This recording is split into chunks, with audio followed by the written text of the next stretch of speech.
नमस्कार दोस्तों।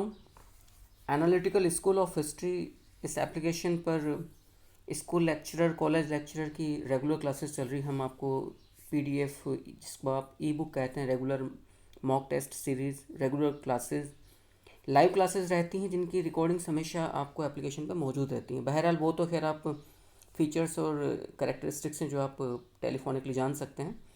आज एक हमने जो टेस्ट हमारा रेगुलर संडे को रहता है मॉक टेस्ट, उसका एक छोटा सा पीडीएफ आपके सामने वीडियो के जरिए शेयर करने का प्रयास किया है। कोशिश करिएगा आप सब लोग इससे लाभ उठाएं। आप लोग नोटिस करिए कुछ जो क्वेश्चंस का यहाँ पर सिलेक्शन लिया गया है वो एग्ज़ाम ओरिएंटेड है, और जब आपकी समझ अंडरस्टैंडिंग बढ़ जाती है किसी भी टॉपिक के प्रति, तो फिर आपके लिए किसी भी एग्ज़ाम को क्रैक करना बाएं हाथ का खेल हो जाता है। देखिएगा, पहला प्रश्न है, 13वीं एवं 14वीं शताब्दी में भारतीय कृषक खेती नहीं करते थे। अब आप यदि यहाँ पर जोड़ दें तो ये प्रश्न है जिसकी खेती नहीं हो रही है 13वीं 14वीं शताब्दी में। इसका मतलब आप मिडाइवल इंडियन हिस्ट्री, जो तुर्कों के आगमन का पीरियड है। अब यदि जब इस तरह के प्रश्न को जब अपन करते हैं तो आपको ये देखना होगा कि कौन सी जो खेती थी वो भारत में आदिकाल, प्राचीन काल, वैदिक काल से प्रचलित हो रही है, और अब जो बाद में जो इन्वेडर्स या आक्रमणकारी आए, आप चाहें उन्हें तुर्क कह लीजिए, उनसे पहले कुषाण, पल्लव वगैरह कह लीजिए, मुगल कह लीजिए, वो अपने काल में अपने साथ क्या क्या लेकर आए। और कालांतर में जब यूरोपीय आक्रमणकारी आते हैं, जैसे पुर्तगाली हैं, डच हैं, अंग्रेज हैं, फ्रेंच हैं, वो अपने साथ उन्होंने भारत में कौन कौन सी खेती को या कौन कौन से अन्न को यहाँ पर इंट्रोड्यूस किया, तब जाके ये प्रश्न आपके सामने निकलेगा। बहरहाल आप चिंतन करिएगा। तो हम अपनी क्लासेज में इसी प्रकार का एनालिसिस, ऐतिहासिक तथ्यों का विश्लेषण आपके सामने प्रस्तुत करते हैं। वक्त लगता है, लेकिन आपकी समझ इस तरह से बढ़ जाती है कि फिर आपको कहीं कोई दिक्कत का सामना नहीं करना है। दूसरा प्रश्न है, दिल्ली सुल्तानों की राज्य सत्ता का मूल स्रोत था। अब आपको इसके लिए जानना होगा कि जो इस्लामिक जो कॉन्स्टिट्यूशन था, पैगंबर मोहम्मद साहिब, हज़रत पैगंबर मोहम्मद साहिब के बाद, क्योंकि उन्होंने किसी प्रकार के उत्तराधिकार की घोषणा या परंपरा लागू नहीं करी थी। और सही बात यह है कि इस्लामिक जो मूल जो इस्लाम है, जो और जो रूट या ओरिजिन है, ओरिजिनल जो इस्लामिक जो सेक्ट है, उसके अंदर किसी प्रकार के स्टेट या राज्य या बादशाह या सुल्तान की कोई अवधारणा है ही नहीं। सब कुछ वहाँ पर मिल्लत या आवाम या रियाया का जो सेंटर ऑफ जो जो रेगुलेटरी सिस्टम है वो खुदा है, वो मालिक है, बाकी हम सब उसके एक प्रकार के सेवक हैं। ऐसा इस्लाम या पैन इस्लाम या सर्व इस्लाम कहता है। अब जो ये प्रश्न है, क्योंकि प्रैक्टिकलिटी में देखें तो स्टेट्स एग्जिस्टेंस में आए, अस्तित्व में आए, उनमें एक दिल्ली सल्तनत था। अब उनको जो लीगल, जिसे हम सॉवरेनिटी या संप्रभुता या एक अनुमति कहते हैं, वो खलीफा के द्वारा दिया जाता है।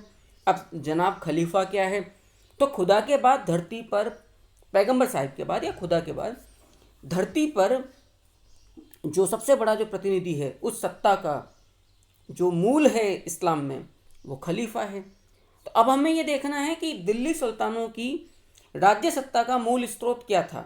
4 ऑप्शन आपके सामने, आप निकालिएगा। अलाउद्दीन और बलबन, ये तीसरा प्रश्न है।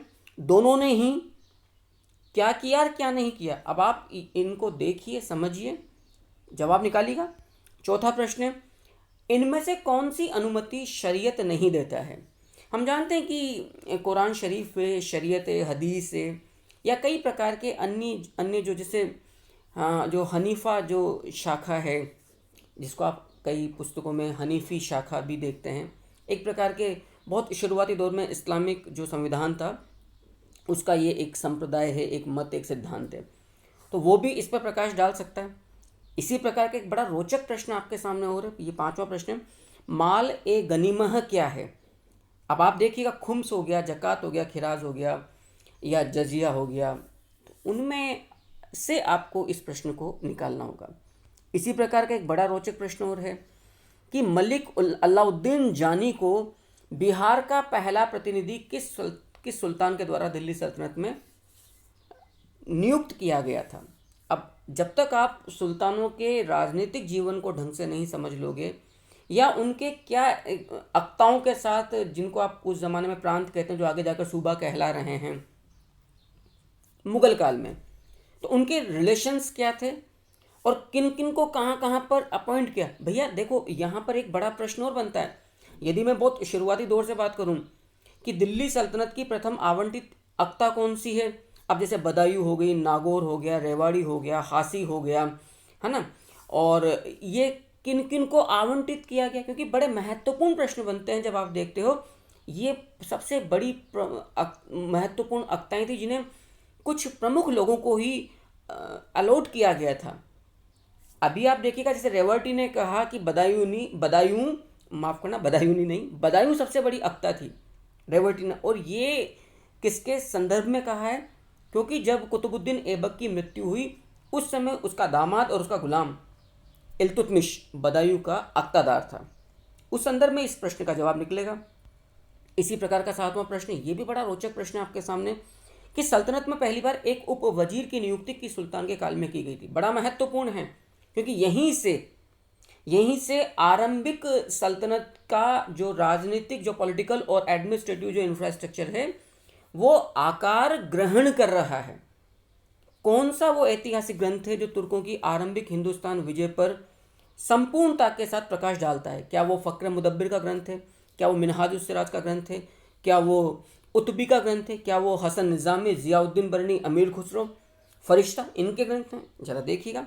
एक इतिहासकार ऐसा है जिसका यह मानना था, ये नवा प्रश्न है, कि शासन का कार्यभार पवित्र एवं धार्मिक व्यक्तियों को ही सौंपा जाना चाहिए तथा दार्शनिकों एवं बुद्धिजीवियों का शासन में कोई जगह नहीं मिलनी चाहिए। इसका मतलब वो पढ़े लिखे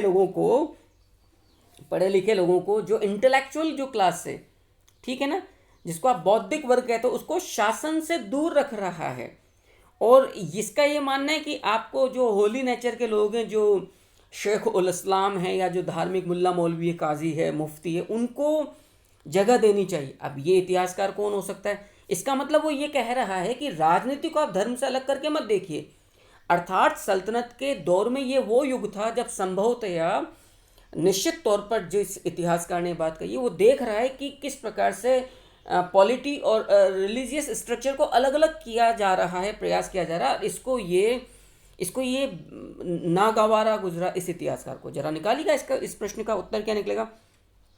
इसी प्रकार का एक बड़ा महत्वपूर्ण प्रश्न 10वें के रूप में आ रहा है कि किस इतिहासकार ने कहा कि निम्न कुल में जन्मे लोगों का कोई वजूद नहीं है, न उन्हें सत्ता के किसी भी सोपान में जगह मिलनी चाहिए, किसी भी सोपान में नहीं, चाहे वो सिविल सर्वेंट्स के रूप में ही क्यों ना। जरा खोजिए कौन है।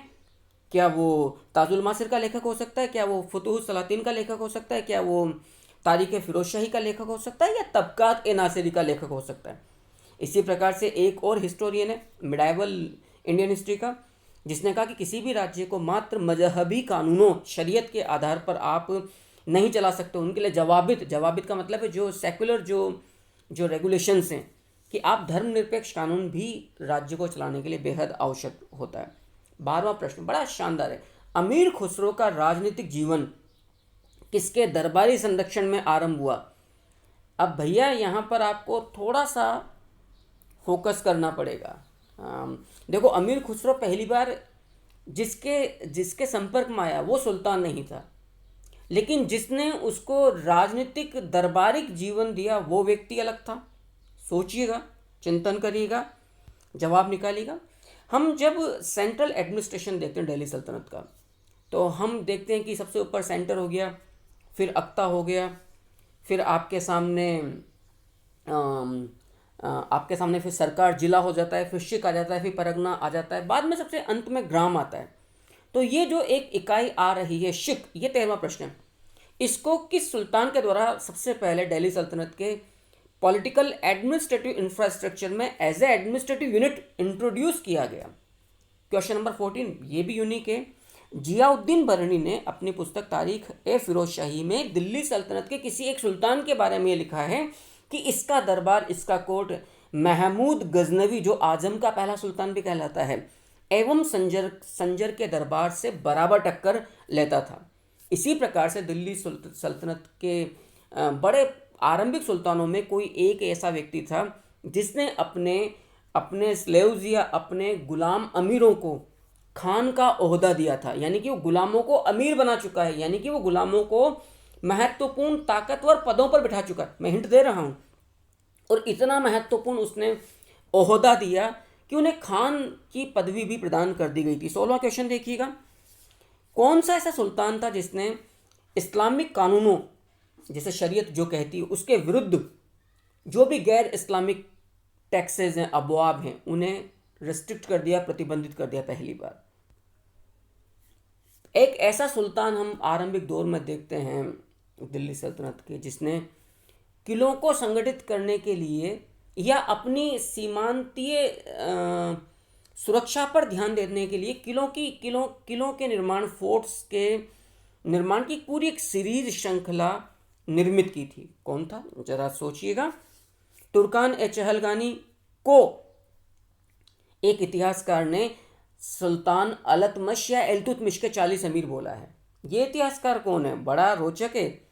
हसन निज़ामी है, मिनहाजुस सिराज है, अबुल मलिक इसामी है, या तारीख फिरोजशाही का लेखक जियाउद्दीन बरनी है। इसी प्रकार से किसी एक इतिहासकार ने अपनी किसी पुस्तक में 25 शमसी गुलामों का उल्लेख किया है। ये थे आज के बड़े 19 बड़े ही रोचक प्रश्न, और मैं उम्मीद करता हूँ कि आप इनका जवाब तलाशने में अपनी किताबों के कुछ पन्ने पलटेंगे, अपने दिमाग की यादों के झरोकों से इतिहास के तथ्यों को ताज़ा करने का प्रयास करेंगे। और मैं शुभकामना देता हूँ इस छोटे से वीडियो के द्वारा कि आने वाले एग्ज़ाम में आप अपनी मंजिल को अवश्य पाएं। Thank you very much, wish all the best.